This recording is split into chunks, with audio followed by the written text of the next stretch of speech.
এই সময় এমন কিছুই করা উচিত হবে না যাতে সেটা আরও ফমেন্টেড হয়, মানে আরও বেশি উস্কে দেয়। যেরকম করে হোক দেশে উত্তেজনাকর পরিস্থিতি তৈরি না করে যেভাবে আমরা পরবর্তী ধাপে উত্তরণ করতে পারি গণতান্ত্রিক পথে এবং সংস্কারের পথে, সেই পথেই আমাদেরকে থাকবার চেষ্টা করা দরকার। এটা তো ছাত্র জনতার গণ অভ্যুত্থানের উপর দাঁড়িয়ে থাকা একটা অন্তর্বর্তী সরকার। ছাত্র জনতার যে অভ্যুত্থানের মধ্য দিয়ে যে আকাঙ্ক্ষাটা তৈরি হয়েছে সেইটাকে বাস্তবে রূপায়িত করা, সেই পথকে প্রশস্ত করা এই সরকারের প্রধান কর্তব্য। শপথ নেবার পরে যদিও প্রথমবারের মতো উনি আমাদের ডেকেছেন, কিন্তু এজেন্ডা একটাই ছিল তার, সেটা হচ্ছে সামনে 15ই আগস্ট এটাকে আমরা কিভাবে দেখব। আমরা বলেছি এটা একটা বিরাট রাজনৈতিক প্রশ্ন, অনেক আলোচনা হয়তো দরকার লাগতে পারে, কিন্তু পটভূমিটা এখন ভিন্ন। এখন সারা দেশের মানুষ শত শত লোকের শোকেই খুবই বিহ্বল। এই সময় এমন কিছুই করা উচিত হবে না যাতে সেটা আরও ফমেন্টেড হয়, মানে আরও বেশি উস্কে দেয়। যেরকম করে হোক দেশে উত্তেজনাকর পরিস্থিতি তৈরি না করে যেভাবে আমরা পরবর্তী ধাপে উত্তরণ করতে পারি গণতান্ত্রিক পথে এবং সংস্কারের পথে, সেই পথেই আমাদেরকে থাকবার চেষ্টা করা দরকার। আর ইমিডিয়েটলি প্রশাসনে কী কী সংস্কার করা দরকার, সরকারের অ্যাটিটিউড কী হওয়া দরকার, এসব বিষয়ে সাজেশন দিয়েছি। কিন্তু প্রধানত আমি যেটা বললাম এটাই ওনারা চেয়েছেন, এর বাইরে অন্য কিছু তারা উৎসাহিত করেননি, সেগুলো আলোচ্য বিষয় হিসেবে নাই আমাদের। এমনিতে আমাদের মধ্যে একজন তিনি বলেছেন যে আমাদের কাজ হচ্ছে, মানে যারা দায়িত্বে আছেন, একটা মসৃণ মাঠ তৈরি করে পরবর্তী গণতন্ত্রে উত্তরণ নির্বাচনটাকে যথাযথভাবে করা। এটা তো সাধারণভাবে আমরা সবসময় বলছি। এবং পুলিশ বাহিনী উনি বললেন তাদের যারা প্রতিনিধিত্ব করেন তারা অ্যাজ এ হোল খুবই রিপেন্টেন্ট, তারা অনুতপ্ত যে আচরণ করেছেন তারা সেই জন্যে। এবং তারা বলেছেন আমাদের নিজেদের লজ্জা করে, অনতিবিলম্বে আমাদের ড্রেসটা চেঞ্জ করে দেন।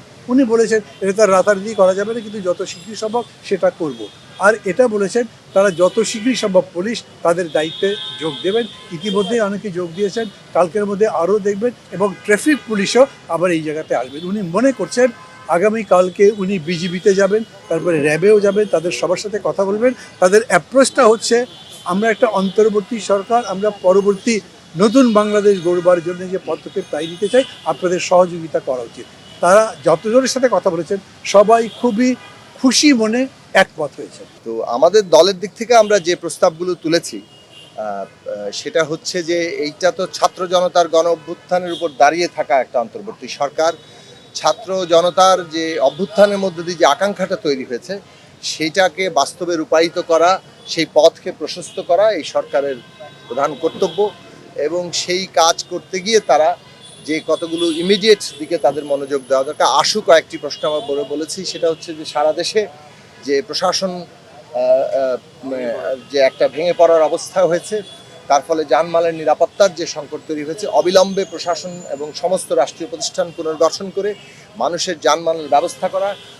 কোনোভাবে ষড়যন্ত্রকারীরা, পতিত স্বৈরাচাররা যেভাবে ষড়যন্ত্র করছে সেইটা যাতে করতে না পারে।